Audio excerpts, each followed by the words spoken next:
नमस्कार दोस्तों, देश हित की बात में आपका स्वागत है। आज हम राम जन्मभूमि के मुद्दे पे बात करेंगे। यह हमारे देश के लोगों के लिए आस्था का विषय तो रहा ही, लेकिन साथ ही साथ यह हमारे देश के सबसे पुराने उलझे हुए मुद्दों में से एक रहा है। तो आज हम 1528 से लेके 2024 तक हुई सारी घटनाओं का जिक्र करेंगे। साथ ही साथ हम उन घटनाओं का, उन बातों का भी जिक्र करेंगे जो या तो अक्सर बताई नहीं जाती है या जानबूझकर छिपाई जाती है। और साथ ही मैं इस वीडियो में जो भी बोलने वाला हूँ वो सारी बातें तथ्यों और प्रमाणों के आधार पर होगी, तो वीडियो अंत तक जरूर देखें। तो चलिए शुरू करते हैं। हम सभी जानते हैं कि 1528 में बाबर के सेनापति मीर बाकी ने बाबरी मस्जिद का निर्माण कराया था और वहां की लोकल पब्लिक का मानना था कि इस मस्जिद का निर्माण राम जन्मभूमि के ऊपर किया गया है और तभी से ये विवादों में घिरा रहा। इसके बाद सन 1717 के दौरान राजा जयसिंह ने मुगलों से अपने करीबी होने का फायदा उठाकर राम चबूतरे का निर्माण कराया था। राजा जयसिंह मुगलों के लिए कई जंग लड़े थे। उन्होंने मुगलों के लिए मराठाओं से और जाटों से भी युद्ध किया था और मुगलों को विजय बनाया था और इस कारण वो मुगलों के बहुत करीब आए थे। इसी करीबी का फायदा उठा के उन्होंने मस्जिद के बाहर राम चबूतरे का निर्माण कराया था और इस बात का सबूत उस फोटो में मिलता है जो आज भी राजा जय सिंह के म्यूजियम में रखी गई है। उसी वक्त से मस्जिद के अंदर मुस्लिम नमाज पढ़ते रहे और बाहर राम चबूतरे पर हिंदू भगवान राम की पूजा करते रहे। तो इसीलिए ये विवाद का सबसे बड़ा कारण बनता रहा और पहला रिकॉर्डेड हिंदू मुस्लिम झगड़ा अयोध्या में सन 1953 में हुआ और फिर इसके बाद 28 जुलाई 1855 को मौलाना गुलाम अली शाह 500 मुस्लिम लोगों के साथ राम जन्मभूमि के पास ही मौजूद हनुमानगढ़ी मंदिर पर हमला कर देते हैं। लेकिन वहां पर पहले से ही 8000 लोग इनका इंतजार कर रहे थे और इन 8000 लोगों में बैरागी, नागा साधु और स्थानीय लोग थे। और जब इन लोगों का सामना बैरागी और नागा साधु से हुआ तो ये लोग उनके सामने टिक नहीं पाए और फिर थोड़ी ही देर में ये लोग वहां से अपनी जान बचाकर भागने लगते हैं। लेकिन फिर भी 75 मुसलमान मारे जाते हैं। और ये सब क्यों हुआ? क्योंकि मौलाना गुलाम अली शाह ने झूठ फैलाया था। उसने इन मुस्लिम लोगों को ये बोलकर इकट्ठा किया था कि हनुमानगढ़ी मंदिर का निर्माण एक मस्जिद को गिराकर उसके ऊपर किया गया है और ये बात सरासर झूठ थी, क्योंकि हनुमानगढ़ी मंदिर के निर्माण में उस वक्त के वहां के नवाबों का भी योगदान रहा था। उन लोगों ने भी मंदिर के निर्माण में चंदा दिया था और अगर ये मंदिर मस्जिद को गिराकर निर्माण किया गया होता तो उस वक्त के नवाब इसमें अपना कोई भी योगदान नहीं देते। वहीं इससे कुछ ही दूरी पर स्थित बाबरी मस्जिद में अभी भी मुसलमान अंदर नमाज पढ़ रहे थे और हिंदू बाहर चबूतरे पर प्रभु राम की पूजा कर रहे थे। और फिर 1857 का गदर होता है जिसमें हिंदुस्तान का हर व्यक्ति अंग्रेजों के खिलाफ हो जाता है। लेकिन इस वक्त अयोध्या, जो कि फैजाबाद जिला के अंदर था, वहां पर नवाब राज कर रहे थे। इसलिए अयोध्या के बड़े जहांगीरदार और हनुमानगढ़ी के महंतों ने नवाबों का साथ ना देके अंग्रेजों की मदद की थी। और फिर इसके बाद अंग्रेजों ने ये बात याद रखी और महंतों को इस बात का इनाम दिया। बाबरी मस्जिद के आसपास की नजूल की जमीनों का पट्टा निर्मोही अखाड़ा को दे दिया, जिस पर राम चबूतरा, सीता रसोई और भंडार गृह था। अब उसके मालिक निर्मोही अखाड़ा हो गए। और फिर इसके बाद अंग्रेजों ने बाबरी मस्जिद और राम चबूतरा के बीच में एक जालीदार 6 से 7 फीट का दीवार बना दिया ताकि ये दोनों अलग अलग अपनी अपनी पूजा कर सके। लेकिन इसके बाद भी लगातार विवाद होता रहा। 28 नवंबर 1958 को निहंग बाबा फकीर सिंह अपने 25 निहंग सिंहों के साथ बाबरी मस्जिद के अंदर घुस जाते हैं और वहां पे अंदर हवन और पूजन करने लगते हैं। साथ ही वहां की दीवारों पर कोयले से राम लिख देते हैं और बाहर जो चबूतरा था उससे और बड़ा करके वहां भी पूजा करने लगते हैं। इसके बाद वहां नमाज पढ़ने वाले सैयद मोहम्मद खातिब थाने में जाते हैं और थानेदार शीतल दुबे को इस बात की कंप्लेन करते हैं और इसके बाद इन निहंग सिखों को बाबरी मस्जिद के अंदर से निकाल दिया जाता है। और फिर कई समय तक यही चलता रहता है। मुस्लिम अंदर नमाज पढ़ रहे होते हैं और बाहर राम चबूतरे पे हिंदू अपनी पूजा कर रहे होते हैं, लेकिन दोनों के बीच में असंतोष बना रहता है। और फिर 19 जनवरी 1985 को बाबा रघुवर दास डिप्टी कमिश्नर के पास एक अर्जी दायर करते हैं जिसमें वो राम चबूतरे पर मंदिर निर्माण की इजाजत मांगते हैं। उनका कहना था कि सालों से वो इस जगह पे पूजा कर रहे हैं और चबूतरा क्योंकि उनका है तो उन्हें इस पर मंदिर निर्माण की इजाजत दी जाए। लेकिन डिप्टी कमिश्नर इस बात की इजाजत नहीं देते। वो कहते हैं कि इस बात से दंगा भड़क सकता है और लोगों की जान जा सकती है। लेकिन बाबा रघुवर दास यही नहीं रुकते, वो कोर्ट पहुंच जाते हैं। 27 जनवरी 1985 को वो कोर्ट में मंदिर बनाने के लिए याचिका दायर करते हैं और वहां भी जज पंडित हरिकिशन इस बात की इजाजत देने से मना कर देते हैं। वो अपने आदेश में लिखते हैं कि ऐसा करने से सांप्रदायिक तनाव बढ़ सकता है जिससे हजारों लोगों की जानें जा सकती है। बाबा रघुवर दास इससे भी आगे के कोर्ट में जाते हैं लेकिन वहां भी उन्हें असफलता ही हासिल होती है। समय इसी तरह बीतता जाता है और फिर 1934 को अयोध्या के समीप शाजापुर में एक गाय की हत्या के कारण दंगा भड़कता है और वो दंगा फैलते फैलते अयोध्या तक पहुंचता है और फिर कुछ बैरागी साधु मस्जिद के एक हिस्से को तोड़ देते हैं। इसके बाद ब्रिटिश गवर्नमेंट उस हिस्से को वापस बना देती है और फिर 15 अगस्त 1947 को हम आजाद हो जाते हैं। फिर तारीख आती है 23 दिसंबर 1949 जब ऐसा बताया जाता है कि बाबरी मस्जिद के अंदर रामलला प्रकट हुए। महंत राम सेवक दास जिन्होंने रामलला की मूर्ति मस्जिद के अंदर रखी थी, वो बताते हैं कि ऐसा करने में वो अकेले नहीं थे बल्कि उनके साथ और भी लोग थे। राम जन्मभूमि के अंदर श्री रामलला जी का प्राकट्य उत्सव किया था, वह कौन सा डेट है, कौन सा तारीख है, कौन सा सन है, आप बताने का सकते हैं। 23 दिसंबर 1949 ईस्वी। 1949 से लगातार प्रतिमा रखी गई है, तब से नहीं हटाई गई अभी तक। तो आपने रखी थी? महंत राम सेवक दास जी शास्त्री जी जो आप सामने में हैं, आपने ही रखी थी। हाँ, हमारे और भी सहयोगी थे, केवल मैं नहीं था। तो मूर्ति रखने का काम आपको कैसे, उसके बारे में आपने कैसे सोचा?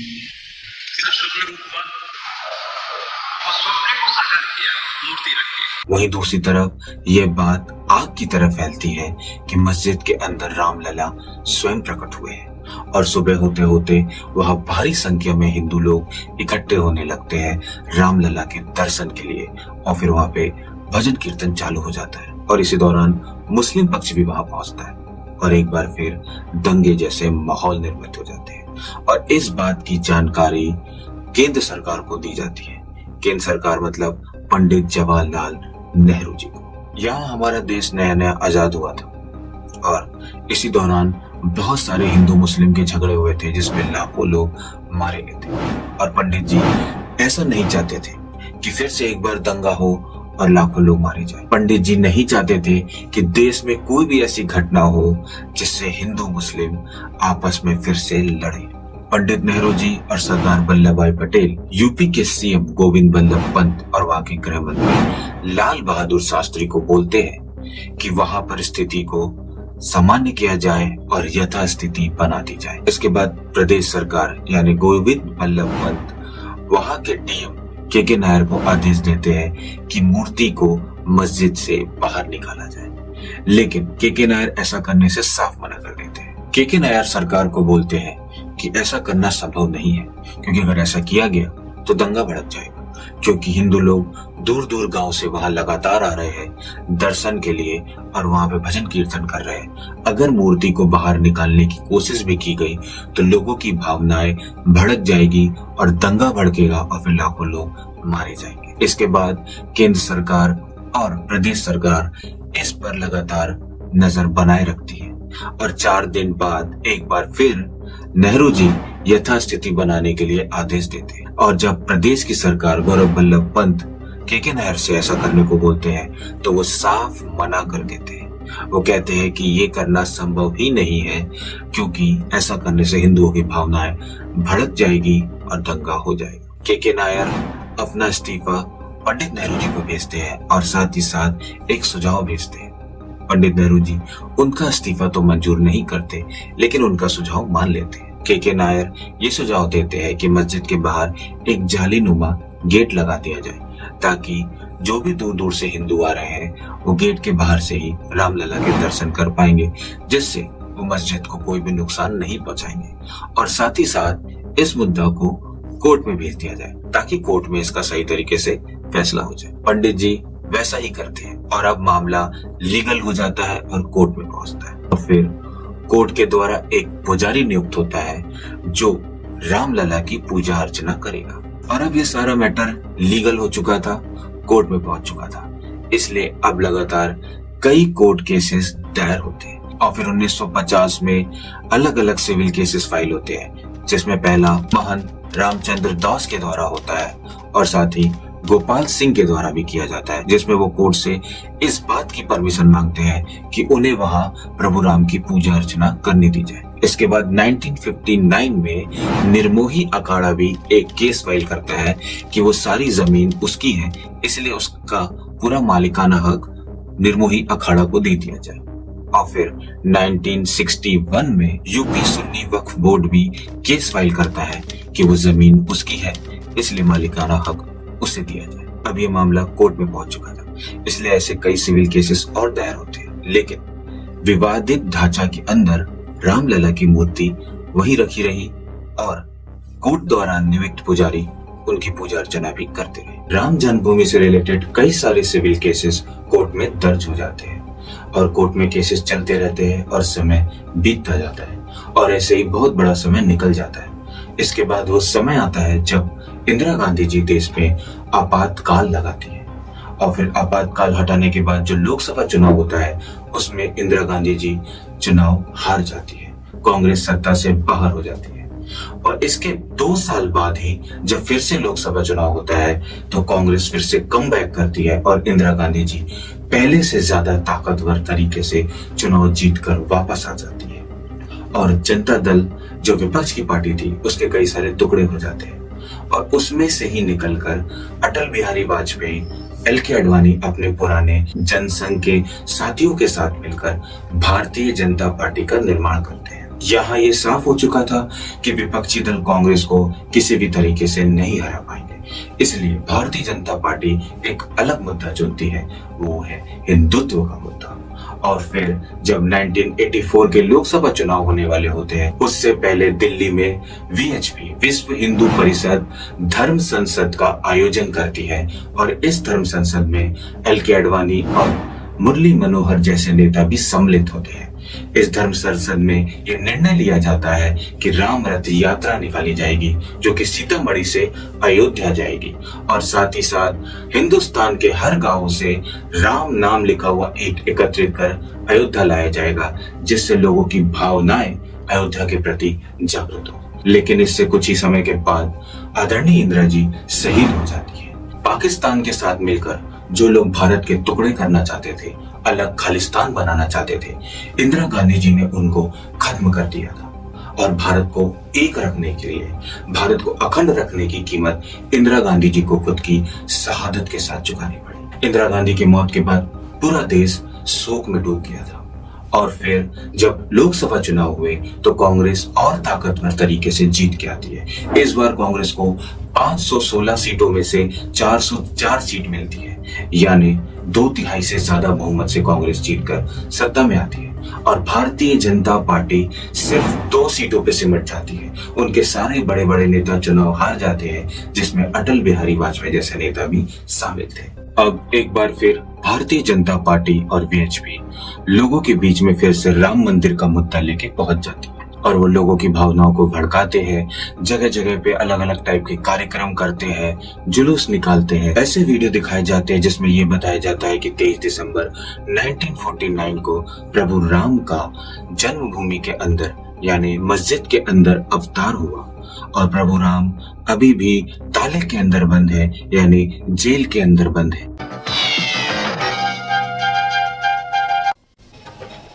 23 दिसंबर की रात मैंने देखा कि बाबरी मस्जिद में यकायक चांदनी सी फूटी और उस तेज रोशनी में मैंने देखा कि 4-5 साल का बेहद खूबसूरत लड़का खड़ा है। जब बेहोशी टूटी तो मैंने देखा कि सरल दरवाजे का ताला टूटकर जमीन पर पड़ा था, सिंहासन पर भूत रखा हुआ था और लोग आरती उतार रहे। इन सब बातों से हिंदुओं की भावनाएं आहत होती है और हिंदू उत्तेजित होते हैं। बीजेपी और वीएचपी वाले लगातार ऐसे कई टाइप के कार्यक्रम कंटिन्यू करते रहते हैं, जिसमें यह भी शामिल होता है कि प्रभु राम का नाम लिखा हुआ ईंट जगह जगह से एकत्रित कर उसे अयोध्या भेजना। वहीं दूसरी तरफ इसी दौरान सुप्रीम कोर्ट का एक आदेश आता है और इस आदेश में सुप्रीम कोर्ट कहती है जब भी कोई मुस्लिम व्यक्ति अपनी औरत को तलाक देगा तो उसे गुजारा भत्ता देना होगा। इस निर्णय को हम सभी शाहबानो मामले के नाम से जानते हैं, जिसमें कोर्ट ने आदेश दिया था कि शाहबानो को 179 रुपीज 20 पैसा का प्रति माह गुजारा भत्ता मिलेगा। लेकिन इस बात से सारे मुस्लिम्स भड़क जाते हैं। हालांकि शुरुआत में राजीव गांधी की सरकार इस आदेश का समर्थन करती है और इस आदेश को सही ठहराती है, लेकिन राजीव गांधी की सरकार में मौजूद ही कुछ मुस्लिम नेताएं इसका विरोध करते हैं और लगातार राजीव गांधी पर ये दबाव डालते हैं कि वो कानून लाके इस जजमेंट को बदल दें। और इसमें विशेषकर दो नेता शामिल होते हैं जो थे एमजे अकबर और नजमा हेपतुल्ला। नजमा हेपतुल्ला एक मुस्लिम थी और औरत थी और वो स्वयं इस आदेश के खिलाफ थी जो कि मुस्लिम औरतों के लिए ही बनाया गया था। और फिर राजीव गांधी संसद में कानून लाके इस आदेश को पलट देते हैं। लेकिन वो दो नेता जो इस आदेश को पलटने में सबसे ज्यादा जिम्मेदार थे, यानी एमजे अकबर और नजमा हेपतुल्ला, आगे चलकर ये दोनों ही नेता भारतीय जनता पार्टी ज्वाइन कर लेते हैं। नजमा हेपतुल्ला 2004 में और एमजे अकबर 2014 में भारतीय जनता पार्टी ज्वाइन करके मिनिस्टर बन जाते हैं। इसी दौरान 25 जनवरी 1986 को उमेश चंद्र पांडे नाम के व्यक्ति फैजाबाद कोर्ट में एक अपील दायर करते हैं। वो कोर्ट से गुजारिश करते हैं कि राम जन्मभूमि पे जो ताला लगा है वो खोल दिया जाए आम जनता के लिए भी, ताकि जनता भी जाकर वह प्रभु राम की पूजा कर सके। और फिर राजीव गांधी की सरकार वो ताला खुलवा देती है। इसके बाद आम जनता भी रामलला की जाके दर्शन के साथ साथ पूजा भी कर सकते हैं। हालांकि दरवाजा कोर्ट के आदेश के बाद ही खुला था, लेकिन सरकार ने ही कोर्ट को इस बात की इजाजत दी थी और साथ ही साथ राजीव गांधी की सरकार ने कोर्ट को यह विश्वास भी दिलाया था कि कोई भी तनाव की स्थिति नहीं होगी। इसके बाद हिंदुओं को जो चाहिए था वो मिल गया था। अब तक हिंदू सिर्फ वहां जाते थे, दर्शन करते थे और परिक्रमा लगा के चले आते थे, लेकिन अब हिंदू अंदर जाके प्रभु राम की पूजा अर्चना भी कर सकते थे। लेकिन भारतीय जनता पार्टी और वीएचपी को वो नहीं मिला था जो उन्हें चाहिए था। वीएचपी और भारतीय जनता पार्टी अभी भी हिंदुओं की भावनाओं को भड़का रही थी। भारतीय जनता पार्टी और विश्व हिंदू परिषद एक सातिर तरीका अपनाते हैं। वो खुद को पीछे रखते हैं और धर्माचार्य, शंकराचार्य और साधुओं को आगे करते हैं और विवादित स्थल से कुछ ही दूर पर शिलान्यास की मांग करते हैं। राजीव गांधी शिलान्यास की इजाजत देते हैं। राजीव गांधी सरकार के केंद्रीय गृह मंत्री बूटा सिंह स्वयं शिलान्यास में जाते हैं। यूपी के चीफ मिनिस्टर नारायण दत्त तिवारी भी वहां मौजूद होते हैं। शिलान्यास भी सफल होता है। शिलान्यास के बारे में आप देवरा बाबा से सुनिए। राम जन्मभूमि के संबंध में यानी राजीव गांधी का सिद्धांत भी अच्छा है और सबका सिद्धांत अच्छा है। हाँ। विश्व हिंदू परिषद तो मंदिर बनाने जा रहा था, लेकिन राजीव गांधी ने रोक दिया। सुनो, वो रोका नहीं है, कायदे से बन जाएगा। देवरा बाबा की शख्सियत क्या है इसकी जानकारी इसी बात से लग जाती है कि अभी प्राण प्रतिष्ठा के समय जो बुकलेट बनाया गया है उसमें भी देवरा बाबा का जिक्र है उनकी तस्वीर के साथ। इसके बाद 1989 का लोकसभा चुनाव होता है। भारतीय जनता पार्टी को इन लोकसभा चुनावों में बहुत अच्छी सफलता मिलती है। उनकी सीट 2 से बढ़कर 85 यानी 85 पहुंच जाती है और कांग्रेस को बहुमत से कई पीछे यानी सिर्फ 197 ही सीट मिलती है। वहीं दूसरी तरफ जनता दल भी 143 सीट जीत जाती है।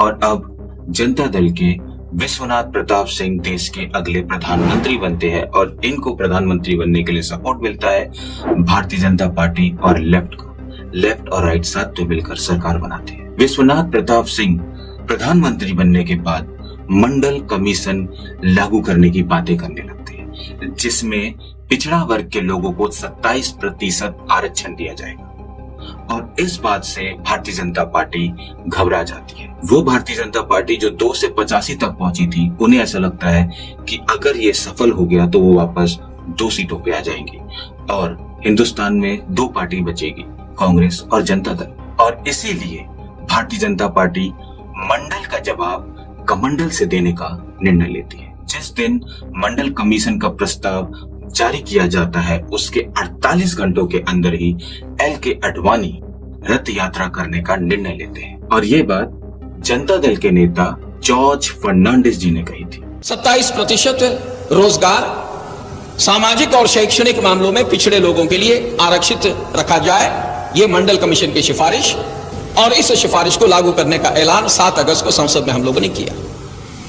इस ऐलान के 48 घंटों के अंदर, मैं औरों की बात नहीं कह रहा हूं, लाल कृष्ण आडवाणी ने खुद मुझसे कहा कि आपने हमारे सामने अभी कोई विकल्प नहीं रखा है, हमारे सामने अभी एक ही रास्ता है कि हम हिंदुत्व का प्रश्न को, मंदिर और मस्जिद का प्रश्न को लेकर लोगों के सामने जाने का काम करें।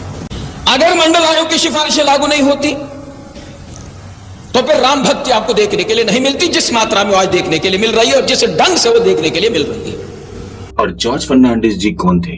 तो जॉर्ज फर्नांडिस जी वो नेता थे जो अटल बिहारी की सरकार में इस देश के रक्षा मंत्री थे। राम रथ यात्रा की प्लानिंग प्रमोद महाजन जी कर रहे थे।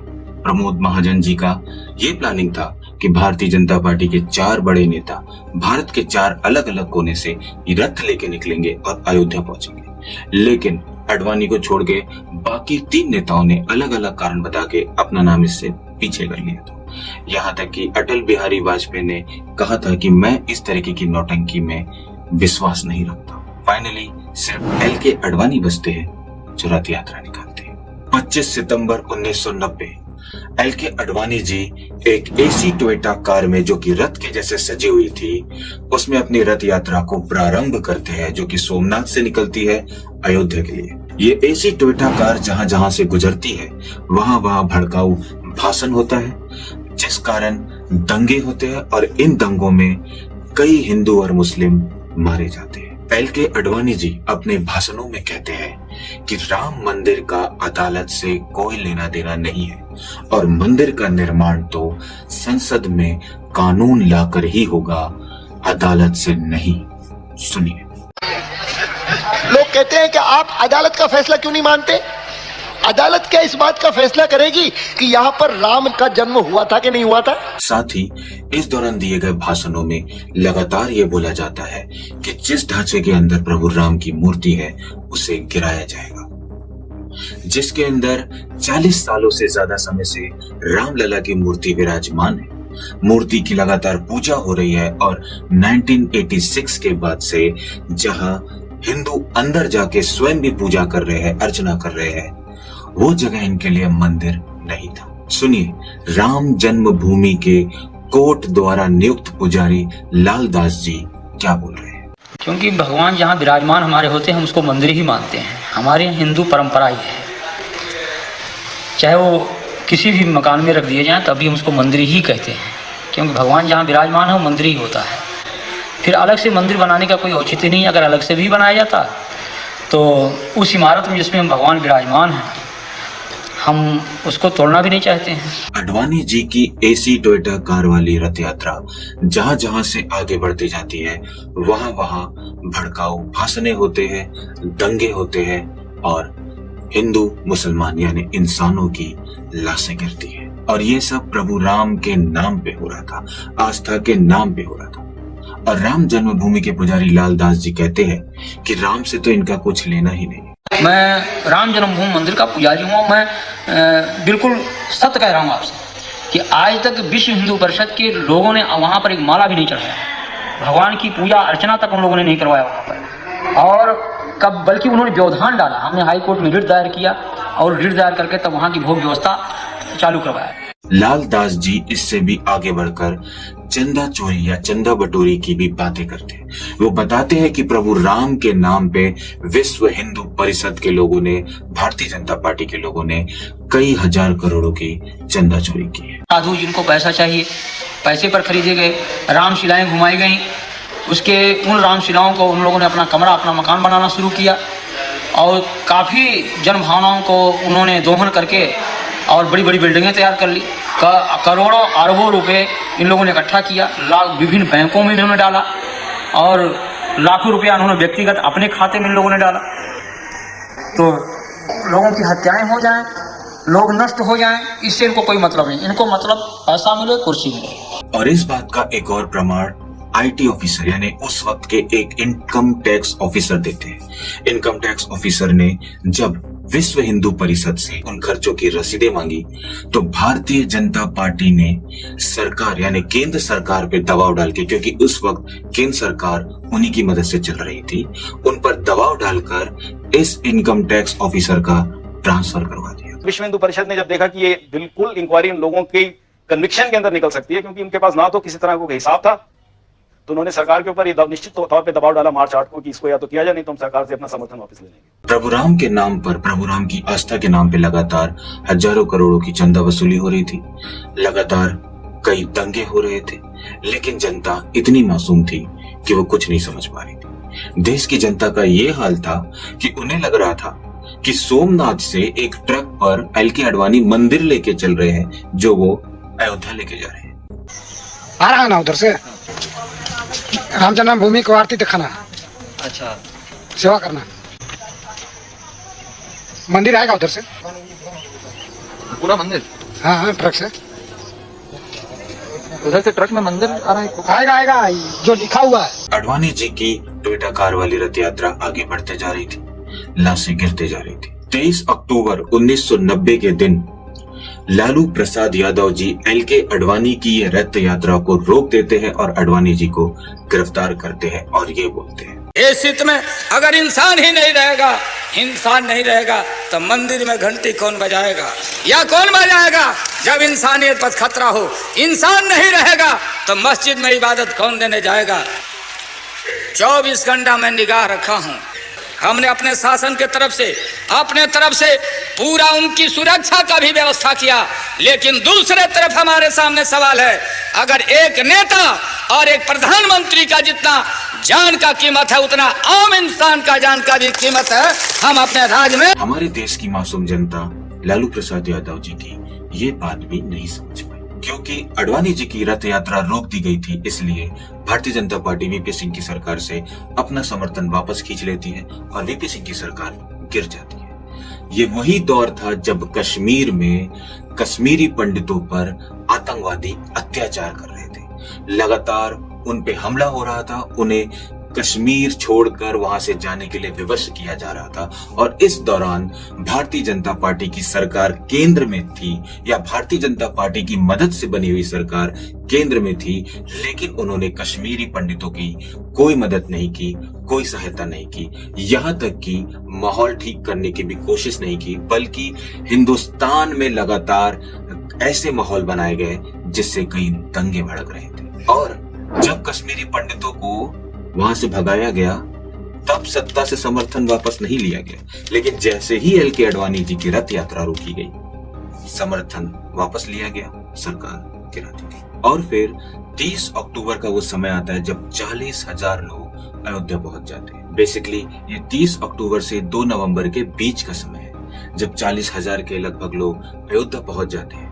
उन्हें अंदर आने से रोकने की भरपूर कोशिश की जाती है, फिर भी 10,000 लोग अंदर जाने में कामयाब हो जाते हैं। और फिर 10,000 लोगों का जुलूस राम जन्मभूमि की तरफ बढ़ता है और उस इमारत को गिराने की बात करता है जहां पिछले 41 सालों से प्रभु राम लला की मूर्ति रखी गई थी, पूजा हो रही थी। और 86 के बाद तो हर व्यक्ति अंदर जाके प्रभु की पूजा कर रहा था। यहाँ पर पुलिस और जनता के बीच में बार बार झड़प होती है, भड़के हुए लोग गुंबज पे चढ़ जाते हैं और भगवा झंडा लहरा देते हैं। लेकिन इस दौरान बार बार पुलिस और इन कार सेवकों के बीच में झड़प होती है, जिसमें कई लोग घायल होते हैं, जिसमें कार सेवक भी होते हैं और पुलिस वाले भी होते हैं। और फिर माहौल और ज्यादा बिगड़ जाता है और फिर पुलिस गोलियां चलाती है और पुलिस की गोली से सरकारी रिकॉर्ड के अनुसार 28 लोग मारे जाते हैं, जबकि भारतीय जनता पार्टी का ये कहना है कि मरने वालों की संख्या 60 से 100 के बीच में थी, क्योंकि उस वक्त जब गोली चली थी तब मुलायम सिंह की सरकार थी। और पुलिस वाले मुलायम सिंह के अंडर थे। तो मुलायम सिंह को धर्म विरोधी, राम विरोधी और हिंदू विरोधी घोषित कर दिया। साथ ही साथ मुलायम सिंह को मियां मुलायम, मुल्ला मुलायम और छोटी जाति का हिंदू, ऐसे कई सारे बातें बोले। मुलायम सिंह यादव जैसे आदमी कहते हैं हम रथ यात्रा को अंदर नहीं घुसने देंगे। असली यादव नहीं लगता हमें, क्योंकि अगर असली यादव होता तो रथ यात्रा का स्वागत करता। ये असली यादव नहीं है, ये यादव मुझे लगता है कुछ पिछड़ी जाति वाति से कहीं से आया होगा। इसके बाद 12 मार्च 1991 को भीलवाड़ा में एक जुलूस निकाला जाता है। ये जुलूस बीजेपी और आरएसएस वाले मिलकर निकालते हैं। ये जुलूस भी राम जन्मभूमि के संबंध में ही था और इस दौरान फिर से भीड़ और पुलिस के बीच में झड़प होती है और माहौल बिगड़ता है और पुलिस गोली चलाती है और इस बार 2 कार सेवकों को गोली लगती है और उनकी मौत हो जाती है। याद रखिएगा कि ये घटना 1991 की भीलवाड़ा की है और भीलवाड़ा राजस्थान में आता है और उस वक्त राजस्थान में भारतीय जनता पार्टी की सरकार थी। मतलब भारतीय जनता पार्टी यानी बीजेपी की सरकार ने राम भक्तों पे, या इनके शब्दों में कहे तो कार सेवकों पर गोली चलाई थी और उनको जान से मारा था। जहां पर मुलायम सिंह को 10,000 लोगों को कर्फ्यू के दौरान में मैनेज करना पड़ा था और फिर जब मुलायम सिंह की सरकार ने गोली चलाई थी तो ये भारतीय जनता पार्टी के लोग उन्हें राम विरोधी, धर्म विरोधी, हिंदू विरोधी बता रहे थे। तो जब सेम प्रकार का कार्य भारतीय जनता पार्टी की सरकार ने किया और गोली चलाई और राम भक्तों पर गोली चलाई, तब जब राम भक्त मारे गए तो भारतीय जनता पार्टी की सरकार राम विरोधी, धर्म विरोधी और हिंदू विरोधी क्यों नहीं? और ये 2 लोग जो मरे थे वो थे सुरेश जैन और रतन सेन। ये वही 2 लोग हैं जिनके बारे में अभी कुछ दिन पहले ही मीडिया बहुत ज्यादा बता रही थी कि उनकी प्रतिमा लगाई जाएगी, वो शहीद हुए हैं। लेकिन मीडिया ने एक बार भी ये नहीं बताया कि उनको शहीद करने वाली भारतीय जनता पार्टी की सरकार थी। उन्होंने एक बार भी किसी मीडिया ने ये नहीं बोला कि इन राम भक्तों पर गोली भारतीय जनता पार्टी की सरकार ने चलाई थी। ये गोदी मीडिया का दोगलापन नहीं तो क्या है? अगर मुलायम सिंह राम विरोधी है, अगर मुलायम सिंह धर्म विरोधी है, तो भारतीय जनता पार्टी की सरकार राम भक्तों पे गोली चलाने के बाद क्यों नहीं राम विरोधी हुई और क्यों नहीं धर्म विरोधी हुई? इसके बाद 21 मई 1991 को राजीव गांधी जी की हत्या कर दी जाती है। राजीव गांधी जी की हत्या लिट्टे आतंकवादियों द्वारा की जाती है। लिट्टे आतंकवादी जो अलग तमिलीलम नाम का एक देश बनाने के लिए संघर्ष कर रहे थे और उस नक्शे के अंतर्गत श्रीलंका का कुछ हिस्सा और हमारे तमिलनाडु का हिस्सा था और राजीव गांधी जी ने इन लोगों के खिलाफ कार्रवाई की। तो एक बार फिर एक और गांधी शहीद हो गए। इसके बाद जब 1991 में लोकसभा के चुनाव होते हैं, कांग्रेस को पूर्ण बहुमत तो नहीं मिलता है, लेकिन फिर से कांग्रेस की सरकार आ जाती है और इस बार नरसिम्हा राव देश के प्रधानमंत्री बनते हैं। भारतीय जनता पार्टी 120 सीट तो जीत गई थी, लेकिन सत्ता से अभी भी बहुत दूर थी। इसलिए एक बार फिर राम मंदिर का नाम भारतीय जनता पार्टी इस्तेमाल करती है। दिसंबर 1992 को लाखों लोग अयोध्या पहुंचते हैं, वो जन्मभूमि पे पहुंचते हैं और फिर वो विवादित ढांचा जिसे वहां के पंडित यानी राम जन्मभूमि के पंडित लाल दास मंदिर कहते थे, उसे गिरा दिया जाता है। एक एक करके तीनों गुंबद ध्वस्त हो जाते हैं। लेकिन इस मलबे में भी कई कार सेवक घायल होते हैं और कुछ की जान चली जाती है। लेकिन ढांचा गिरते ही पूरे हिंदुस्तान में दंगा फैल जाता है, चारों तरफ आग लगाई जाती है, लोगों के घरों को, लोगों की दुकानों को जला दिया जाता है। 3000 लोग पूरे हिंदुस्तान में मारे जाते हैं। 900 लोग तो सिर्फ मुंबई शहर में ही मारे गए थे। और फिर ये आग आगे बढ़ते हुए पाकिस्तान तक पहुंच जाती है। पाकिस्तान में 30 मंदिरों को गिरा दिया जाता है, कई हिंदुओं के घरों में आग लगा दिए जाते हैं और वहीं बांग्लादेश में भी 10 मंदिर तोड़ दिए जाते हैं और 11 लोग मारे जाते हैं। इन सब के बाद उसी जगह पे एक टेम्पररी टेंट बनाया जाता है और उसके अंदर रामलला की मूर्ति रख दी जाती है। और इसके बाद यूपी की भारतीय जनता पार्टी की सरकार, जिसके सीएम कल्याण सिंह थे, वो विवादित जगह का अधिग्रहण कर लेते हैं, यानी 2.77 एकड़ की वो विवादित जमीन अब यूपी सरकार की थी। लेकिन इन सब के बावजूद विश्व हिंदू परिषद और सुन्नी वक्फ बोर्ड उत्तर प्रदेश अपनी पॉलिटिक्स से बाज नहीं आ रहा था। 2.77 एकड़ के आसपास की जो जमीनें थी उसको इन दोनों ने खरीदना चालू कर दिया था। आजू बाजू जो लोग रहते थे उन लोगों से उनकी जमीनें, उनका घर, विश्व हिंदू परिषद और सुन्नी वक्फ बोर्ड इन लोगों ने खरीदना चालू कर दिया था। लेकिन केंद्र सरकार सही समय पर इस चीज को समझ जाती है और जनवरी 1993 को कांग्रेस की केंद्र की सरकार अयोध्या एक्ट लाकर 2.77 एकड़ के आसपास की 67.7 एकड़ की जमीन का अधिग्रहण कर लेती है और वहाँ जो लोग रह रहे थे, जिनके घर थे, जिनके मकान थे, उन्हें उचित मुआवजा देकर कहीं और बसा दिया जाता है। विवादित ढांचा के टूटने के 1 महीने के बाद ही कांग्रेस की सरकार यानी कांग्रेस की नरसिम्हा राव की सरकार संसद भवन में कानून लाती है, अयोध्या अधिनियम एक्ट। इस कानून के तहत उस जगह पे प्रभु राम मंदिर का निर्माण, साथ ही एक मस्जिद का निर्माण, एक म्यूजियम का निर्माण और एक लाइब्रेरी का निर्माण होना था। मतलब साफ है कि कानून लाके राम मंदिर का और मस्जिद का निर्माण होने जा रहा था। लेकिन भारतीय जनता पार्टी राम मंदिर बनने का विरोध करती है। संसद भवन में बीजेपी और मुस्लिम नेता इसका विरोध करते हैं और कानून लाकर मंदिर बनने नहीं देते। हो सकता है कि उस कानून में उनको कुछ आपत्ति हो, लेकिन उसे संशोधन करके मंदिर उसी समय बनाया जा सकता था। लेकिन भारतीय जनता पार्टी का उद्देश्य राम मंदिर को बनाना नहीं, बल्कि इस मुद्दे को जिंदा रखना था, क्योंकि जब तक राम मंदिर का मुद्दा जिंदा रहता तब तक भारतीय जनता पार्टी जनता से इसके नाम पे वोट बटोर पाती और भारतीय जनता पार्टी की सरकार इसमें कामयाब भी होती है। लगातार हर चुनावों में उसकी सीट बढ़ती जाती है और फाइनली मई 96 को अटल बिहारी वाजपेयी 13 दिन के प्रधानमंत्री बन जाते हैं और इसके बाद 19 मार्च 1998 से 22 मई 2004 यानी 2004 तक भारतीय जनता पार्टी की सरकार केंद्र में रहती है।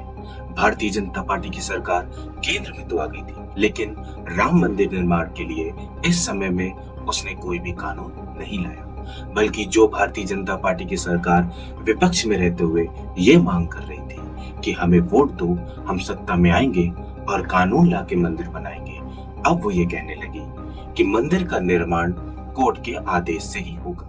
और भारतीय जनता पार्टी के नेता इस कदर बदल गए कि एल.के. आडवाणी अब ये कहने लगे कि 6 दिसंबर उनके जीवन का सबसे काला दिन या दुखद दिन था और वो ओपन चैनलों में आके उस घटना को यानी विवादित ढांचा तोड़ने की घटना को सबसे टेरिबल मिस्टेक बताने लगे। Perhaps 10 or 15 days later, I wrote a couple of articles for the Indian Express, and I described that as the saddest day of my life. You said that it was the saddest day. So what were your feelings as you watched it happen in front of you? It was something, one loses control, that kind of situation. But while you were sitting there, did you feel that this is a terrible mistake? No, not the movement. No, the demolition. Yes, it's a terrible mistake, no doubt about it. No, the demolition. Yes, it's a terrible mistake, no doubt about it. और आडवाणी लगातार ये कहते रहे, यहाँ तक कि 2009 में अशोक सिंघल को प्रेस कॉन्फ्रेंस में आके ये कहना पड़ा कि एल.के. आडवाणी 6 दिसंबर को अपने जीवन का सबसे दुखद दिन और उस घटना को यानी विवादित ढांचा को तोड़ने वाली घटना को टेरिबल मिस्टेक कहना बंद करें। और इसी कड़ी में 1 जनवरी 2002 को अटल बिहारी वाजपेयी अयोध्या विभाग का गठन करते हैं। इसका काम हिंदू मुस्लिमों को साथ में बिठाकर बातचीत के जरिए हल निकालना। इसके बाद 27 फरवरी 2002 को कार्यसेवक जब अयोध्या से वापस लौट रहे होते हैं और उनकी ट्रेन गुजरात के गोधरा स्टेशन पर पहुंचती है तो कुछ मुस्लिम लोग कार्यसेवकों से भरी हुई बोगी में आग लगा देते हैं और उसमें 90 लोग मारे जाते हैं। और इसके साथ एक बहुत बड़ा कोइंसिडेंस भी जुड़ा हुआ है कि इस घटना के कुछ महीने पहले ही यानी 7 अक्टूबर 2001 को नरेंद्र मोदी गुजरात के सीएम बनते हैं। गुजरात के सीएम केशुभाई पटेल थे। नरेंद्र मोदी केशुभाई पटेल को हटवाकर खुद सीएम बनते हैं। इसके पहले नरेंद्र मोदी शीर्ष के नेताओं को इस बात को लेकर कन्विंस कर लेते हैं कि अगर केशुभाई पटेल को गुजरात का सीएम पद से नहीं हटाया गया तो आने वाले चुनावों में भारतीय जनता पार्टी बहुत बुरी तरह से हार जाएगी और वहां कांग्रेस की सरकार आ जाएगी। और इसीलिए शीर्ष के नेताओं को केशुभाई पटेल को गुजरात का सीएम पद से हटाकर किसी और को सीएम बना देना चाहिए। मतलब शीर्ष के नेताओं के द्वारा नरेंद्र मोदी गुजरात के सीएम बनते हैं। सीएम बनने के पहले नरेंद्र मोदी जी ने एक पार्षद यानी एक नगर सेवक तक का चुनाव नहीं लड़ा। कुछ इसी प्रकार का कोई इंसिडेंस 2019 के लोकसभा चुनाव के पहले हुआ था। पुलवामा में हमारे 40 जवान शहीद हुए थे और इस बात का पता आज तक नहीं चल पाया है कि आतंकवादियों को वो आरडीएक्स कहां से मिला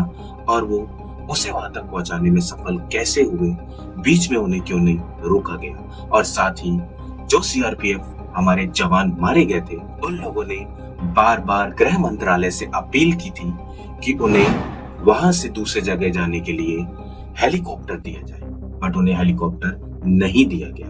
वो रोड से गए और 40 लोग मारे गए और इसके बाद चुनाव होता है और नरेंद्र मोदी जीत जाते हैं। और इसी प्रकार का कोइंसिडेंस 2002 में गोधरा में हुआ था। वो आतंकवादी जिन्होंने कार सेवकों को ट्रेन में जला दिया था, उन्हें यह सारी जानकारी कैसे मिली कि कार सेवक किस बोगी में है और वो कब आ रहे हैं, क्योंकि टिकट तो उन आतंकवादियों ने कार सेवकों की नहीं कटाई थी। जाहिर सी बात है कि टिकट बीजेपी, बीएचपी या आरएसएस वालों ने कटाई थी। तो सारी जानकारी उन आतंकवादियों तक कैसे पहुंच गई? आप खुद सोचिए कि अगर आपका कोई रिश्तेदार ट्रेन से आता है और आपको आपका बोगी नंबर और सीट नंबर नहीं बताता है तो उसे ढूंढना कितना मुश्किल होता है। लेकिन ये आतंकवादी बड़ी आसानी से कार सेवकों तक पहुंचते हैं, उन्हें जला देते हैं। और ये आतंकवादी इतने सीधे थे कि उन्होंने सिर्फ उसी बोगी को जलाया, आसपास की बोगियों को इन लोगों ने टच तक नहीं किया। और उस दौरान वहां तो बाकी हिंदू भी मौजूद थे, आजू बाजू से गुजर रहे किसी भी हिंदू को भी टच नहीं किया।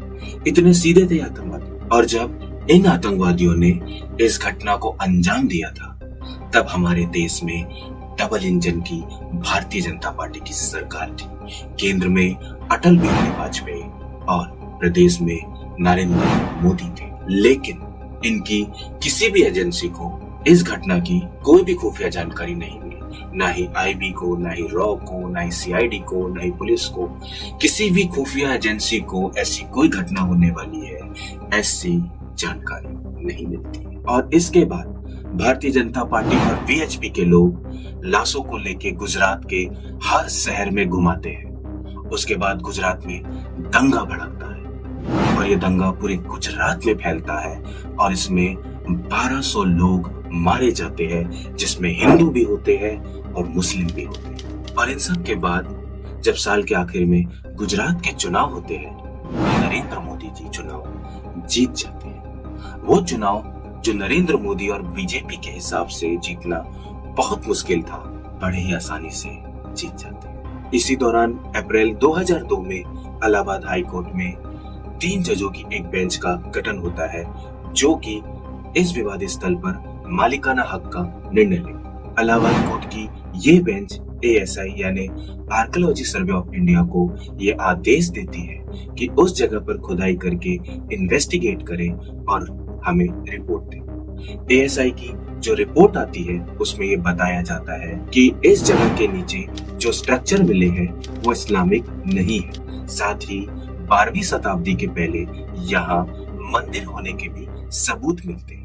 हालांकि इस रिपोर्ट में ये कहा गया कि मस्जिद का निर्माण मंदिर तोड़ के किया गया है, इसके तो कोई सबूत नहीं मिले हैं, लेकिन मस्जिद का निर्माण खाली जगह पे नहीं किया गया। इसके बाद 2005 में लश्कर-ए-तैयबा के 5 आतंकवादी जन्मभूमि पर अटैक कर देते हैं। ये 5 आतंकवादी मारे जाते हैं, लेकिन साथ ही में हमारा एक सिविलियन भी मारा जाता है। और फिर 2010 में इलाहाबाद हाई कोर्ट की बेंच का जजमेंट आता है। इलाहाबाद हाई कोर्ट की ये बेंच एएसआई के सबूतों और दलीलों के आधार पर यह निर्णय देती है कि उस जगह पे यानी जिसे जन्मभूमि कहा जाता है वहां रामलला का जन्म हुआ था। साथ ही कोर्ट ये भी बोलती है कि मस्जिद के नीचे कोई इस्लामिक स्ट्रक्चर नहीं मिला है, तो कोर्ट आदेश देती है कि 2.77 एकड़ की जो विवादित जगह है उसे 3 भागों में बांट दिया जाए। सेंट्रल हिस्सा जो गुंबज का हिस्सा था, जिसके नीचे कहा जाता था कि प्रभु राम का जन्म हुआ है, वो जगह रामलला को दी जाती है और राम चबूतरा, सीता रसोई और भंडार गृह निर्मोही अखाड़ा को दी जाती है और तीसरा हिस्सा सुन्नी वक्फ बोर्ड को दिया जाता है। पहले तो तीनों ही पक्ष इसे अपनी जीत बता रहे थे, लेकिन बाद में तीनों ही सुप्रीम कोर्ट पहुंच जाते हैं। हिंदू महासभा के पांडे जी, जो कि हिंदू महासभा की तरफ से इलाहाबाद हाई कोर्ट में मंदिर के लिए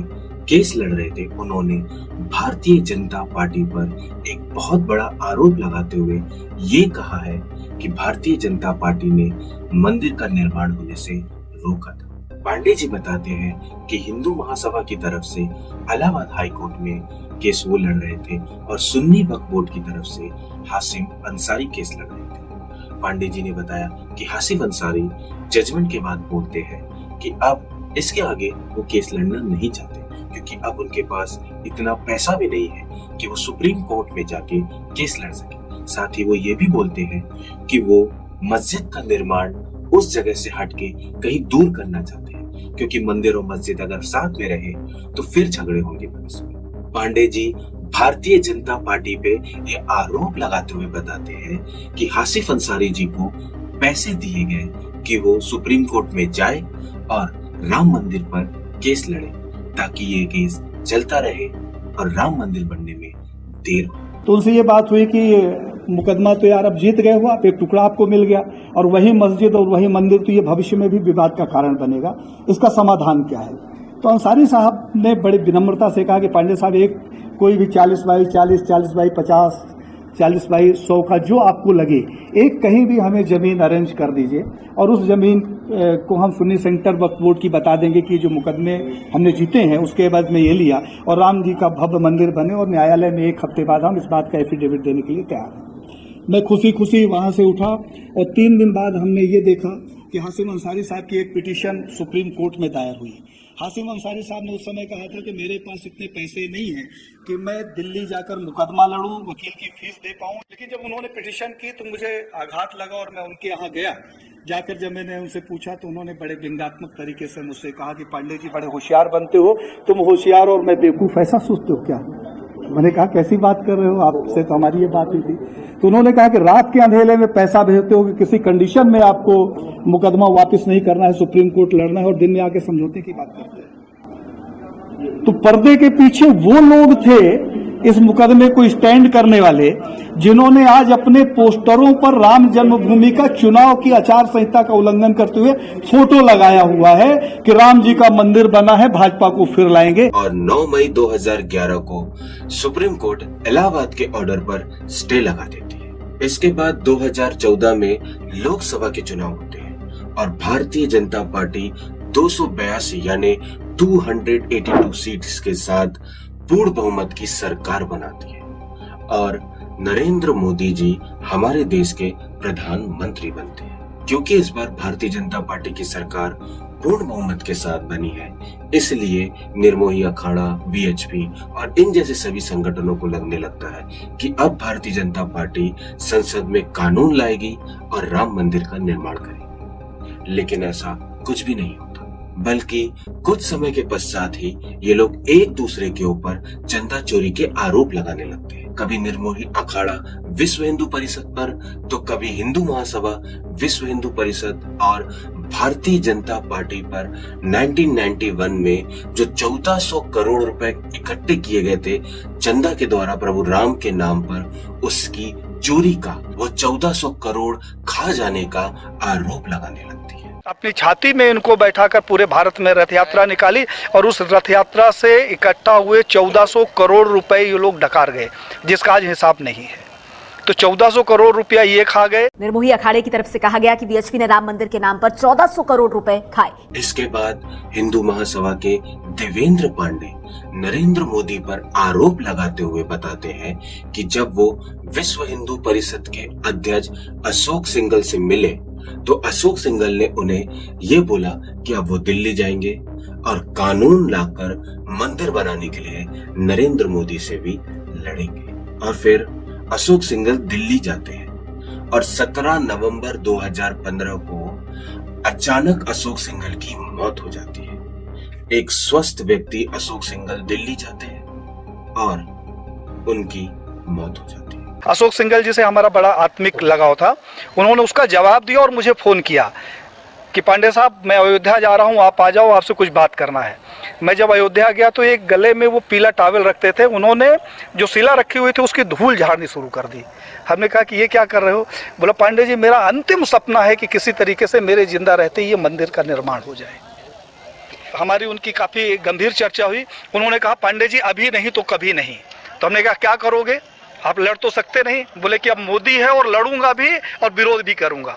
और साहब अशोक सिंघल जी एक स्वस्थ व्यक्ति जिसके साथ हमने 2 दिन बिताया, वो दिल्ली जाता है और अचानक उसकी मौत हो जाती है। और ये सब यही नहीं रुकता। अशोक सिंघल के बाद प्रवीण तोगड़िया विश्व हिंदू परिषद के नए अध्यक्ष बनते हैं और वो भी इस तरीके की ही मांग रखते हैं कि कानून लाया जाए और मंदिर बनाया जाए। और फिर जनवरी 2018 को प्रवीण तोगड़िया जिनके पास Z+ सुरक्षा थी वो सड़क के किनारे बेहोश पाए जाते हैं और उसके बाद वो भागते हैं और रोते हुए एक प्रेस कॉन्फ्रेंस करते हैं और प्रेस कॉन्फ्रेंस में ये आरोप लगाते हैं। तो एक व्यक्ति मेरे रूम में घुस आया और उन्होंने कहा कि डॉक्टर साहब तुरंत कार्यालय छोड़ दो, आपको उठाकर एनकाउंटर करने के लिए लोग निकले हैं। षड्यंत्र मुझे कहीं पर भी नहीं रखने के चल रहे हैं। यह षड्यंत्र का शिकार बन रहा था तो मैंने फैसला किया कि मैं फ्लाइट में जयपुर जाकर बिना पुलिस के बताए मेरे कार्यकर्ता को लेकर कोर्ट में जाऊंगा। हो सकता है क्योंकि उन्होंने प्रेस कॉन्फ्रेंस कर दी और लोगों के सामने ये बात ले आए, शायद इसलिए अभी तक वो जिंदा है। प्रवीण तोगड़िया को विश्व हिंदू परिषद से निकाल दिया जाता है और उनकी जगह किसी चमचे को नया अध्यक्ष बना दिया जाता है। प्रवीण तोगड़िया हार नहीं मानते। प्रवीण तोगड़िया अभी भी आंदोलन जारी रखते हैं। इसके बाद प्रवीण तोगड़िया साधु संतों और राम भक्तों के साथ जन्मभूमि अयोध्या पहुंचते हैं। वो जन्मभूमि में जाके पूजा करना चाहते हैं, परिक्रमा लगाना चाहते हैं, लेकिन भारतीय जनता पार्टी की योगी सरकार पुलिस और बैरिकेड लगाकर उन्हें जन्मभूमि तक पहुंचने ही नहीं देते। तोगड़िया ने कहा कि उनके काफिले की गाड़ियों और समर्थकों को अयोध्या में दाखिल होने से रोका गया है, यहाँ तक कि खाने का सामान भी नहीं लाने दिया गया। जिसके बाद तोगड़िया ने रात को सरयू तट पर ही धरना देने का ऐलान किया। इसके साथ ही विश्व हिंदू परिषद के पूर्व कार्यकारी अध्यक्ष प्रवीण तोगड़िया ने राम मंदिर निर्माण में देरी को लेकर मोदी सरकार पर जमकर हमला किया। राम के दरबार में राम के काम के लिए अनुमति नहीं, तो क्या रावण को अनुमति मिलेगी? और राम लला का घर मांगने वाले राम भक्तों पर इतना बड़ा अत्याचार, अक्षम्य अपराध है। राम का मंदिर बनाने का वादा करने वाले सत्ता में नग्न नाच करके हमको आंतरिक मांग भी नहीं करने दे रहे। पुलिस के द्वारा सभी साधु संतों, राम भक्तों और तोगड़िया को रोका जाता है। उनके बीच में झड़पें होती है और फिर पुलिस बल प्रयोग भी करती है। तो वहीं समर्थकों और पुलिस के बीच धक्का मुक्की भी देखने को मिली। ये तस्वीरें आप देखिए, तोगड़िया समर्थकों की हाथापाई किस तरह से पुलिस के साथ हुई वो इन तस्वीरों में आप देख सकते हैं। और आपको बता दें कि इस परिक्रमा मार्ग पर बड़ी संख्या में तोगड़िया समर्थक पहुंचे और जब राम जन्मभूमि की तरफ बढ़ने लगे थे तो बैरियर के जरिए पुलिस की टीम उन्हें आगे बढ़ने से रोकने लगी। डबल इंजन की सरकार चल रही होती है, केंद्र में नरेंद्र मोदी और यूपी में योगी। उसके बावजूद भी राम भक्तों पे बल प्रयोग होता है। 1991 में जब हर जगह दंगा हो रहा था और तब मुलायम सिंह की सरकार ने भी इसी तरह पुलिस के द्वारा, बैरिकेड्स के द्वारा राम भक्तों को रोका था और उन पर बल प्रयोग किया था। और तब सभी ने मुलायम सिंह जी को राम विरोधी और हिंदू विरोधी बताया था। और अब भारतीय जनता पार्टी की डबल इंजन की सरकार भी राम भक्तों को रोक रही है, बैरिकेड्स लगा रही है और उन पर बल प्रयोग कर रही है। लेकिन इन सब के बावजूद भी भारतीय जनता पार्टी हिंदू विरोधी या फिर राम विरोधी नहीं होती। यहाँ तक कि दबाव में आकर आरएसएस प्रमुख मोहन भागवत को भी ये बोलना पड़ता है कि नरेंद्र मोदी को कानून लाके राम मंदिर बनाना चाहिए। राम जन्मभूमि पर शीघ्रता पूर्वक राम मंदिर बनना चाहिए। ये ऐसे है, और इस प्रकरण को केवल लंबा करने के लिए जो हस्तक्षेप चले हैं, वो प्रकरण लंबा नहीं होना चाहिए, जल्दी निर्णय मिलना चाहिए। और हम कहते हैं कि सरकार कानून बनाए, कानून बनाकर मंदिर बनाए। इसी दौरान राम मंदिर का मुद्दा तो सुप्रीम कोर्ट में चल ही रहा था, तो 2017 में जस्टिस JS खेहर मीडिएशन के थ्रू राम मंदिर के मुद्दा का हल निकालना चाहते हैं, मतलब आपसी सहमति के द्वारा इस मुद्दे का हल निकालना, लेकिन वो इसमें कामयाब नहीं होते। और फिर 2019 में सुप्रीम कोर्ट एक बेंच का गठन करती है जो राम मंदिर के मुद्दे पे आगे की कार्रवाई करेगी, और इस बेंच में होते हैं Ranjan Gogoi, justice SA Bobde, justice DY Chandrachud जो हमारे अभी के भी चीफ जस्टिस है, अशोक भूषण और S अब्दुल नाजीर। इसके बाद 2019 में नरेंद्र मोदी की केंद्र की सरकार सुप्रीम कोर्ट में एक अर्जी दाखिल करती है कि जन्मभूमि के आसपास की 67 एकड़ की वो जमीन कांग्रेस की नरसिम्हा राव की सरकार ने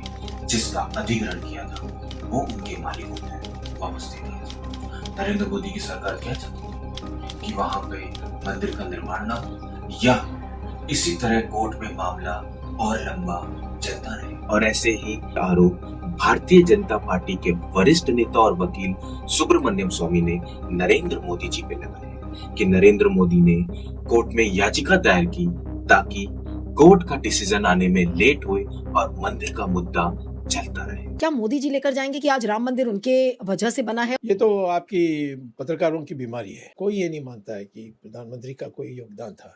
वास्तव में उनका योगदान तो विपरीत था, क्योंकि उन्होंने जब हम लोग बहस कर रहे थे कोर्ट में, तो इन्होंने एक एप्लीकेशन फाइल की थी। गुरुमूर्ति उनका कोई एक बुद्धिजीवी है,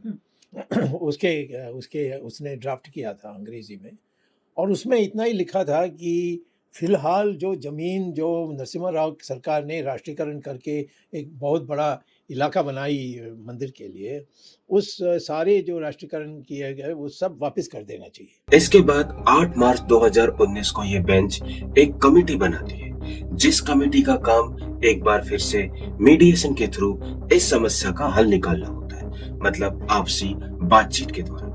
और इस बार इस कमेटी में retired justice FM Ibrahim, spiritual गुरु श्री श्री रविशंकर और सीनियर एडवोकेट श्री राम पांचू के अलावा अलग अलग धर्म के लोग भी होते हैं, लेकिन इस बार भी सभी को असफलता ही हासिल होती है। और फिर 9 नवंबर 2019 को सुप्रीम कोर्ट का ऑर्डर आता है और 2.77 एकड़ की विवादित जगह रामलला को दे दी जाती है। हमें याद रखना होगा कि ये एक सिविल केस था, मालिकाना हक के लिए, क्रिमिनल केस नहीं, क्योंकि क्रिमिनल केस में कोई भी डिसीजन तब दिया जाता है जब 100% प्रूफ मौजूद होते हैं, लेकिन सिविल केसेस में ऐसा नहीं होता। सिविल केसेस में प्रीपोंडरेंस ऑफ प्रोबेबिलिटी का इस्तेमाल किया जाता है, मतलब मालिकाना हक उसे दिया जाता है जिसके पास 60-70% सबूत हो उस जगह के मालिकाना हक का। और यहाँ पर रामलला के पक्ष में ASI की रिपोर्ट गई, जिसमें यह बताया गया था कि 12वीं सदी के पहले यहाँ पर एक मंदिर मौजूद था और मस्जिद का निर्माण भी समतल जमीन पे नहीं किया गया है, बल्कि किसी स्ट्रक्चर को गिरा कर किया गया था। और मस्जिद के नीचे जो स्ट्रक्चर मिले थे वो भी इस्लामिक नहीं थे। साथ ही साथ कुछ ट्रैवलर्स जो उस दौरान भारत में ट्रैवल कर रहे थे, उनके ट्रैवल नोट्स और उन्होंने जो बुक पब्लिश की थी, उस बुक्स में भी इस बात की जानकारी थी कि मस्जिद का निर्माण राम मंदिर को तोड़ के किया गया। और एक और चीज जो सुन्नी वक्फ बोर्ड के अगेंस्ट गई वो था एडवर्स पोजीशन, क्योंकि सुन्नी वक्फ बोर्ड ने एडवर्स पोजीशन के थ्रू उस जमीन पे अपना कब्जा मांगा था। लेकिन एडवर्स पोजीशन के कुछ नियम होते हैं। पहला तो लगातार 12 साल या उससे अधिक समय से आपका वहां पर कंटिन्यू कब्जा होना चाहिए, और ये कब्जा भी बिना किसी इंटरप्ट के होना चाहिए और पीसफुल होना चाहिए। लेकिन इस केस में ऐसा कभी नहीं रहा, हमेशा ये जगह विवादित बना रहा। लोग आपस में इस जगह को लेकर झगड़ते रहे, केसेस फाइल होते रहे और लगातार इंटरप्ट होता रहा। लेकिन यही बात रामलला के पक्ष में चली गई, क्योंकि 1949 के बाद से लगातार रामलला उसी जगह पे विराजमान थे और कभी भी वहां से हटाए नहीं गए। तो सुप्रीम कोर्ट का जजमेंट रामलला के पक्ष में जाता है, यानी वो सारी जमीन अब रामलला की हो गई। सुप्रीम कोर्ट केंद्र सरकार को ये आदेश देती है कि वो एक ट्रस्ट का निर्माण करे और फिर वो ट्रस्ट वहां पे राम मंदिर का निर्माण करे। साथ ही साथ सुप्रीम कोर्ट ये भी आदेश देती है कि 5 एकड़ की जमीन पर एक मस्जिद का भी निर्माण किया जाए। इसके बाद 5 अगस्त 2020 को राम जन्मभूमि पर भूमि पूजन किया जाता है। ये भूमि पूजन भी नरेंद्र मोदी स्वयं करते हैं। ये भूमि पूजन भी विवादों में घिर जाता है, क्योंकि जिस दिन ये भूमि पूजन किया जा रहा था, हिंदू धर्म के अनुसार वो दिन शुभ नहीं था भूमि पूजन के लिए, लेकिन भारतीय जनता पार्टी और नरेंद्र मोदी के लिए धार्मिक कार्यक्रम भी राजनीतिक कार्यक्रम के जैसे होते हैं। तो जिस दिन भूमि पूजन करने से उन्हें राजनीति लाभ होता, उस दिन भूमि पूजन कर दिया गया। और एक बार फिर से भारतीय जनता पार्टी और आरएसएस के लोग चंदा मांगना शुरू कर देते। राम के नाम पे, राम मंदिर के नाम पे लोगों के घर घर जाके फिर से चंदा वसूली किया जाता है। 1990 में भी प्रभु राम के नाम पे, राम मंदिर के नाम पे 1400 करोड़ इकट्ठे किए गए थे, जो कहां गया आज तक पता नहीं चला। लेकिन एक बार फिर से राम के नाम पर कई करोड़ों का चंदा जनता से फिर लिया गया। साथ ही साथ अयोध्या में जमीन घोटाला भी किया गया। लोगों से प्रभु राम के नाम पे उनकी जमीन औने पौने दामों में ले ली गई और फिर राम जन्मभूमि का जो ट्रस्ट है, उस ट्रस्ट को कई गुना दामों में ये जमीन दी गई। और ये कर कौन रहा था? भारतीय जनता पार्टी के ही लोग।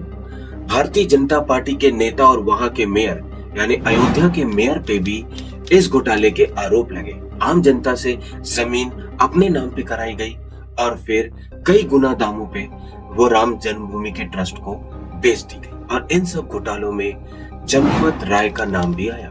चंपत राय राम जन्मभूमि के ट्रस्ट के जनरल सेक्रेटरी हैं और भारतीय जनता पार्टी और विश्व हिंदू परिषद के नेता हैं। इन सब के अलावा जब कैग की रिपोर्ट आई, यानी भारत सरकार की कैग की रिपोर्ट, तो उसमें भी ये पाया गया कि 20 करोड़ रुपए का घोटाला मंदिर निर्माण में किया गया है। एक बार फिर राम के नाम पे करोड़ों का चंदा और हजारों करोड़ों के घोटाले। लेकिन इस बार भी Bharatiya Janata party social media और मीडिया के थ्रू इन बातों को दबाने में कामयाब हो जाती है। 2024 का इलेक्शन आ जाता है, यानी लोकसभा के चुनाव।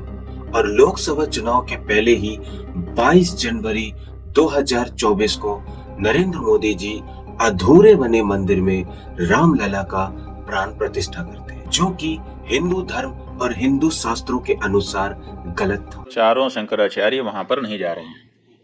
कारण क्या है, क्यों नहीं जा रहे हैं? किसी राग द्वेष के कारण नहीं, बल्कि शंकराचार्यों का ये दायित्व है कि वो शास्त्र विधि का पालन करें और करवाएं। अब वहां पर शास्त्र विधि की उपेक्षा हो रही है। सबसे पहली उपेक्षा क्या है कि मंदिर अभी पूरा बना नहीं और प्रतिष्ठा की जा रही है। कोई ऐसी परिस्थिति नहीं है कि अपने को अचानक कर देना पड़े, फिर भी अधूरे मंदिर में प्रतिष्ठा कर दी जा रही है। तो ये हम कैसे स्वीकार कर लें? ये हमको कहना ही पड़ेगा पूछे जाने पर कि ये ठीक नहीं है। अब यही हम कह रहे हैं तो हमको कहा जा रहा है कि ये लोग तो विरोधी हैं, एंटी मोदी हैं। इसमें एंटी मोदी की क्या बात है? हम एंटी मोदी नहीं है, लेकिन हम एंटी धर्मशास्त्र भी नहीं होना चाहते। धर्मशास्त्र के अकॉर्डिंग ही हम स्वयं चलना चाहेंगे और अपनी जनता को भी चलाना चाहेंगे, क्योंकि हमको धर्मशास्त्र से पुण्य पाप का बोध होता है। लेकिन वोट के लिए और राजनीति के लिए प्राण प्रतिष्ठा करना जरूरी था, इसीलिए धर्म के विरुद्ध जाके, शास्त्रों के विरुद्ध जाके अधूरे बने मंदिर में रामलला का प्राण प्रतिष्ठा नरेंद्र मोदी जी के द्वारा किया जाता है। इस बात का विरोध हिंदू धर्म के सबसे बड़े गुरु यानी हमारे चारों शंकराचार्य भी करते हैं। साथ ही साथ एक शादीशुदा व्यक्ति का पूजा में अपनी पत्नी के बिना बैठना भी धर्म और शास्त्र के अनुसार गलत है। लेकिन नरेंद्र मोदी जी के लिए धर्म और शास्त्र से पहले 2024 का इलेक्शन है, इसलिए वो सारे धर्म के कार्य भी धर्म विरुद्ध जाके कर रहे होते। सारे हिंदू खुश थे, क्योंकि आखिरकार रामलला का प्राण प्रतिष्ठा तो हो रहा था। हम सभी हिंदुओं के लिए राम मंदिर और प्रभु राम आस्था का विषय है, राजनीति का नहीं। लेकिन भारतीय जनता पार्टी और मोदी जी के लिए तो राम मंदिर भी और प्रभु राम भी एक राजनीति विषय है, क्योंकि राम मंदिर का इस्तेमाल लगातार भारतीय जनता पार्टी और नरेंद्र मोदी जी ने वोट के लिए किया है। हिंदुओं के बीच में जाके लगातार राम का नाम लेके, राम मंदिर का नाम लेके वोट मांगा गया है। और हर बार जिस तरीके से हर कार्य के लिए पंडित नेहरू को दोषी ठहरा दिया जाता है, उसी प्रकार जब मुस्लिम लोगों के वोट चाहिए होते हैं तब भारतीय जनता पार्टी अपने मुस्लिम नेता को आगे करती है और राम मंदिर निर्माण के लिए भी पंडित जवाहरलाल नेहरू को दोषी ठहराती है। मैं तो इतना पूछना चाहता हूं कि अगर वो बाबरी मस्जिद, वहां पर बाबरी मस्जिद के अंदर नमाज हो रही थी, सबसे पहले मूर्ति जिसके समय में रखे गए उस वक्त के प्रधानमंत्री का नाम क्या था? उपाध्यक्ष महोदय, मैं ये जानना चाहता हूँ। 22 दिसंबर 23 दिसंबर के जी उस वक्त के प्रधानमंत्री आदरणीय जवाहरलाल नेहरू जी थे। 22 दिसंबर 23 दिसंबर को वहां मूर्ति रखी गई और बाबरी मस्जिद का स्टेटस तो 6 दिसंबर को कार सेवा नहीं हुई थी। 6 दिसंबर की जगह 22 और 23 दिसंबर को कांग्रेस के प्रथम प्रधानमंत्री के दौर में आपने उस बाबरी मस्जिद को राम जन्मभूमि बनाने का काम किया था। इससे आप इनकार नहीं कर सकते। दुर्भाग्य की बात यह है कि हिंदुओं को लगातार धर्म के नाम पे झूठ के सहारे इस तरह भड़काया गया है कि अब वो सही और गलत में अंतर ही नहीं समझ पा रहे। बहुत सारे हिंदू लोगों का उसी तरीके से मति भ्रष्ट कर दी गई है जिस तरीके से आतंकवादी फिदाइनों का मति भ्रष्ट करते हैं और उन्हें धर्म के नाम पे भड़काते हैं, झूठ बताते हैं और उन्हें इस तरह कन्विंस कर लेते हैं कि वो अपने लोगों को भी मारने के लिए तैयार हो जाते हैं। हम लोग जो भी विश्व हिंदू परिषद के ऊपर गलत नजर देगा उसके लिए हम लोग उसका कोई भी कुछ भी कर सकते हैं उसके साथ। किनसे लड़ाई करनी पड़ेगी? जो भी हमारे हिंदू धर्म के विरोधी हो, जैसे कुछ मुस्लिम लोग हैं, कुछ अपने ही हिंदू लोग हैं जो कि हम लोगों को बाधा पहुंचाते हैं हिंदू धर्म के विषय। वैसे हिंदुओं को भी उस तरीके से मति भ्रष्ट किया जाता है कि वो भी हिंदुओं को मारने के लिए तैयार हो जाए। हम गवर्नमेंट सर्वेंट के अध्यापक हैं, लेकिन आप छोड़ देंगे कलम और पकड़ेंगे रिवॉल्वर। यही कारण है कि राम मंदिर के पुजारी जो कि सालों से प्रभु राम की सेवा कर रहे थे, उनकी भी हत्या कर दी गई, क्योंकि वो सत्य बोल रहे थे, वो सही और गलत का फर्क बता रहे थे। याद रखिए, हिंदू धर्म की रक्षा या किसी भी धर्म की रक्षा धर्म के आधार पर ही की जा सकती है, अधर्म के आधार पर नहीं। अधर्म से सिर्फ अधर्म फैलता है। सत्ता में आने के बाद जो भारतीय जनता पार्टी लगातार ये कह रही थी कि मंदिर का निर्माण कोर्ट के आदेश के बाद तो होगा ही, उसने मंदिर के नाम पर कई दंगे करवाए, लोगों की लाशें गिराई और लाशों पे चढ़ के सत्ता के करीब पहुंचती गई। लेकिन धर्म के नाम पर लोगों की आंखों में एक ऐसी पट्टी बन जाती है कि अगर उसके आधार पर बनी सत्ता देश से भी गद्दारी कर रही हो, देश को खोखला कर रही हो, लगातार कई सारे करप्शन कर रही हो या देश को बेच भी रही हो, तो भी लोगों की आंखों में जो धर्म की पट्टी बंधी होती है, उस कारण वो सही और गलत का अंतर नहीं कर पाते। अपने देश के लिए, अपने धर्म के लिए सही निर्णय लीजिए। जय हिंद, जय भारत, जय सिया राम।